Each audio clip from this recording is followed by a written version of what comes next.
thank you guys for coming. I think all of you have already had a connection, but welcome once again to another gathering of the Central Coast Ranching Conservancy. Tonight we're going to be spending most of our time on the musical division of that, which is students, young people singing using the name the Campfire Conservancy. Thank you guys for being here.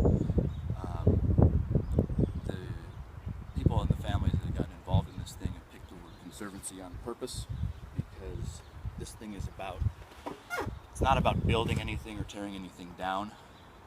It's about conserving or keeping things the way they are.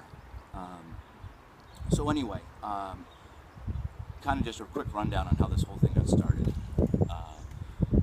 About 3 years ago, you and some of your peers noticed, especially if you had traveled, came back and said, what we have back home on the North Coast is pretty special, because we have places that people still ride horses and take care of cows and still really do what is known as family ranching and family farming. And most people don't know that, and a lot of people that live here don't know that. So, our agricultural community in this county have been through a pretty rough couple of decades.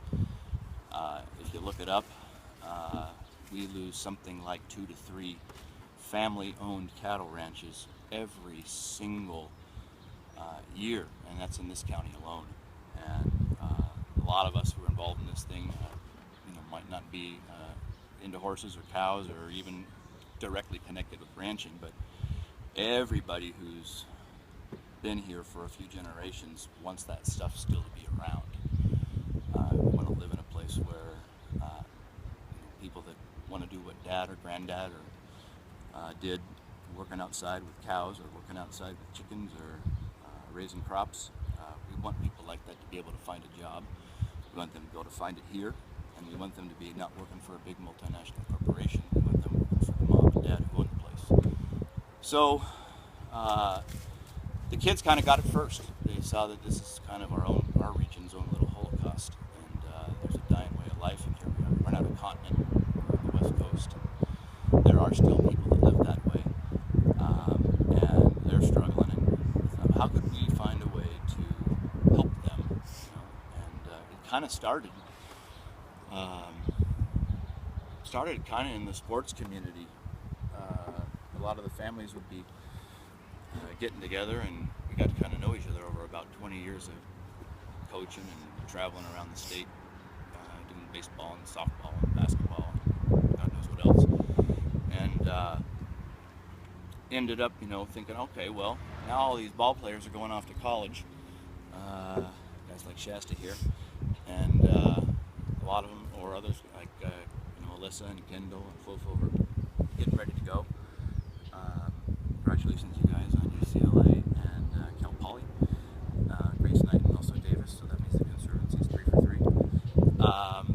But the truth is, though, it's not that the Conservancy put those people in those places.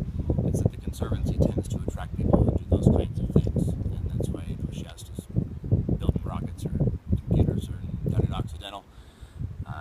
This thing just seems to attract all the right kind of locals. So anyhow, meanwhile, all these ball players are, as they're talking about how they're going to afford college, and summertime comes around, and some of them want to go off to summer camp. Some of them all the way as far as Michigan. Shout out to Camp Henry. And probably only about a third of the ones that want to go actually go, because it doesn't cost any more than Ocean Pines, but they got horses, and they got canoes, and they got sailboats, and they got all the stuff that you picture at a real summer camp. And so the kids need to get the airfare to get there, and so we thought, we got all these ball players that need money, and what can they do to help one of these ranches?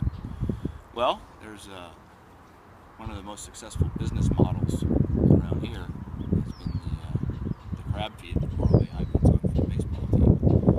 Those guys already know how to carry plates, and they're asking me when they start. And we got all these pretty ranches ranches like this one, where you can look down and see the ocean. You want to keep it exactly the way it is. People from far away want to hear that sound and quiet. And all right, well, maybe we put on a dinner, and maybe they can look at the ocean, and maybe some of these internationals that are coming through Hearst Castle and not really coming and getting to know the locals. Maybe one of them will stop and have a look and kind of hear about who we are and what these kids are about and why they're doing what our generation failed to do, and that is they're stepping up to do something about the national emergency. So thank you guys for being here, and let's get to work.